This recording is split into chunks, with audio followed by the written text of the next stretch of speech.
नमस्कार, मेरा नाम खुशबू झा है। आज हम लोग छठ घाट पे आए हैं और अब देखते हैं कि हम लोग काफ़ी लोगों से बात करेंगे और उनसे जानेंगे कि छठ पूजा क्यों मनाया जाता है, छठ के व्रत के महत्व क्या है और इसकी विशेषता क्या है।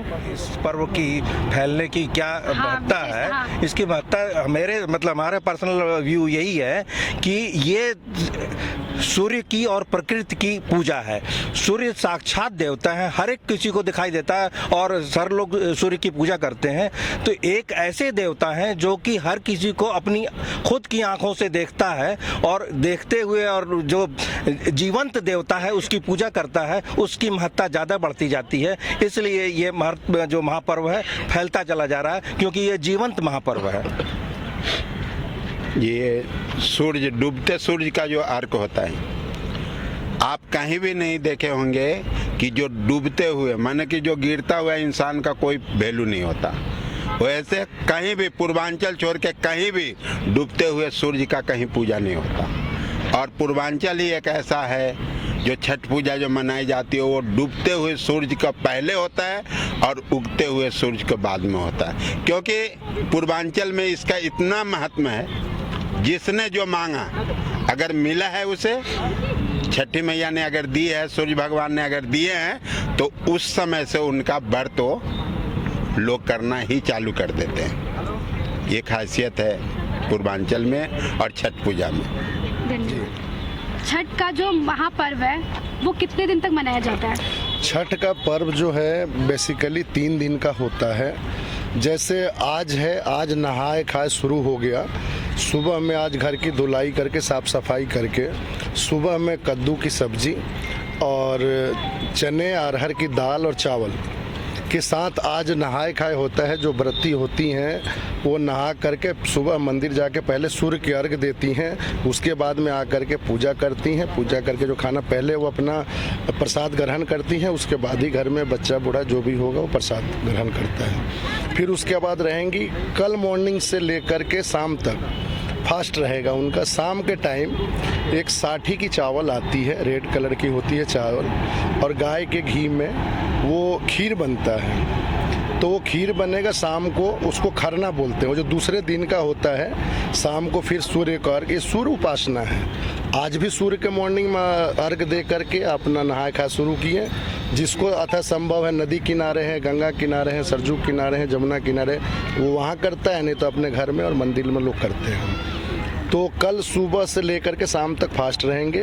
रात के समय नहाए खाए के लिए खीर बनेगा और जो भी केला फ्रूट होगा उससे वो प्रसाद ग्रहण करेंगे। साथ में अपने फैमिली और पास पड़ोस जो भी नात रिश्तेदार होंगे उनको खिलाया जाता है। फिर वो सारे रात फास्ट रहेंगी।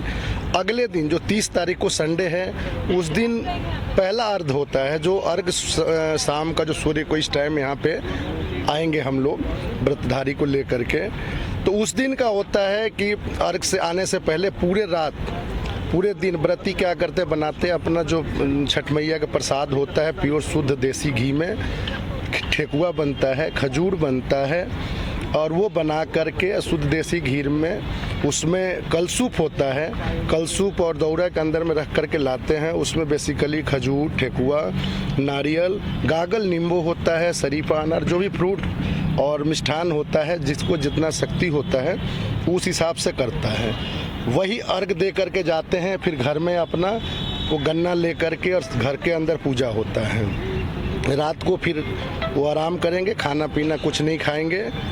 फिर अगले दिन मॉर्निंग में 4 बजे वो यहाँ आ जाएंगे। फिर यहाँ तो बेसिकली हमें आना पड़ रहा है कि गवर्नमेंट हमें इजाज़त नहीं दे रही है जमुना जाने के लिए, क्योंकि ये जो त्यौहार है शुद्धता का त्यौहार है। ये बहते हुए पानी में, समुद्र के किनारे, नदी के किनारे, सरजू के किनारे पूजा वहीं होता है। लेकिन ये गवर्नमेंट चाहे जो भी हो, पार्टी से हमें कुछ नहीं लेना देना। पार्टी पॉलिटिक्स में हम नहीं जाना चाहते। हम ये कह रहे चाहे जो भी सरकार हो, जो भी संबंधित अधिकारी हो, वो पूजा कराएं सुचारू रूप से। शुद्धता का व्रत है ये। हम जमुना जाने से पहले वहाँ सफाई करते हैं और जमुना से आने के बाद भी हमने वहाँ सफाई करते हैं। जो बताऊं, दूसरे दिन का जो अर्घ होता है, अर्घ देने के बाद सूर्योदय के बाद हम लोग अपने घर जाते हैं। घर जाने के बाद व्रतधारी अपना गर्म गुनगुना पानी कर करके और अपना जो होता है पहले उन्होंने व्रत तोड़ते हैं। और ये व्रत आज से नहीं, ये पांडव कालीन से, द्वापर त्रेता युग से आते आ रहा है, ये पांडवों कालीन से चला आ रहा है। तो इस व्रत का बहुत महत्व है। खासकर हमारे पूर्वांचल में स्कूलें तो पुत्र के लिए होता है, पुत्र प्राप्ति के लिए। और जो मन्नत मांगते हैं, जिनको पुत्र प्राप्ति होता है, तो पुत्र को होने के बाद जिसका होता है तो फिर वो पूजा करना शुरू करते हैं। और जिसकी यथाशक्ति होती है, जब तक उनको संभव होता है वो करते हैं। तो बेसिकली ये पुत्र और सूर्य भगवान की पूजा होती है, सूर्य का उपासना है, जो कि पिछले आज शुरू हो गया, आज कल और परसों। और फिर मंडे को मॉर्निंग में सूर्योदय के बाद लोग घर जाएंगे। ये है, कहा जाता है कि ढलते सूरज को अर्घ दिया जाता है और उगते हुए सूरज को अर्घ दिया जाता है। तो इसके पीछे का जो रीजन है वो आप एक बार बताइए। ये रीजन है, ये संस्कार है, हमारे पूर्वजों के टाइम से चला आ रहा है। संस्कार ये है कि आजकल पूरे दुनिया में देखें कि उगते हुए सूर्य करते हैं, लेकिन हमारे खासकर पूर्वांचल बिहार में ये सिस्टम है कि पहले हम अपने गार्जियन को, अपने बुजुर्ग को जाते हुए को पूजा करते हैं और नेक्स्ट टाइम आते हुए को सूर्य दोनों ही हैं। लेकिन इस टाइम हम उनको जाते टाइम अर्घ देते हैं और अगले दिन आते समय दोनों टाइम उपासना करते हैं। जाते हुए भी उनको उपासना करते हैं और आते हुए भी। जी, पहले तो क्या कहते हैं पूर्वांचल साइड में ये छठ पूजा मनाया जाता था, लेकिन अब ऐसा नहीं है। अब यूपी साइड के भी जो लोग हैं या कहीं बाहर अमेरिका वगैरह में भी लोग छठ पूजा मनाते हैं, क्योंकि अब उनको भी दिखाया जाता है, तो वो भी दिखाया जाता है। तो मैं ये कह रही हूँ, ये इतना विशेष महापर्व है, आस्था का पर्व है, लोक आस्था का पर्व है, तो इसको क्या कहते हैं, ये अब हर जगह फैल रहा है। तो इसके बारे में आप क्या कहना चाहेंगे? ये देखिए, पहले पूर्वांचल तक सीमित था, लेकिन अब ये जो व्रत है इंटरनेशनल हो गया है, पूरे वर्ल्ड में होता है। अभी आप पीछे देखे होंगे, नरेंद्र मोदी जी गए हुए थे विदेशों में, अमेरिका, यूएस, लंदन, हर जगह पूजा हो रहा है। तो ये संस्कार धीरे धीरे, जहाँ से मान लीजिए हम दिल्ली में रह रहे हैं, हम बिहार से आकर के 1000 किलोमीटर से 1500 किलोमीटर से दिल्ली में कर रहे हैं, वैसे ही जो हमारे पूर्वांचली भाई विदेश में जाते हैं, वो विदेश में जाके अपना संस्कार है, जो हमारे पूर्वजों से जो हमें संस्कार मिला, उसी संस्कार को हम विदेश में भी जाते हैं, उसी तरीके से जो हम बिहार में करते थे, यूपी में करते थे, दिल्ली में करते हैं, वो संस्कार को, अपने परंपरा को, अपने बुजुर्गों को जो एक आशीर्वाद मिला हुआ, उसको हम विदेश में भी जाके कर रहे हैं। हम ये दिखाते हैं कि भाई हम विदेश में जा करके हम पूर्वांचली भूलते नहीं हैं। उसी आस्था से हम बिहार में करते थे, उसी आस्था से हम बम्बे में करते थे, दिल्ली में करते थे, और उसी आस्था के साथ हम विदेश में जा करके अपनी कल्चर और अपनी परंपरा को हम विदेश में जाके भूले नहीं हैं, वैसे ही हम पूजा करते हैं।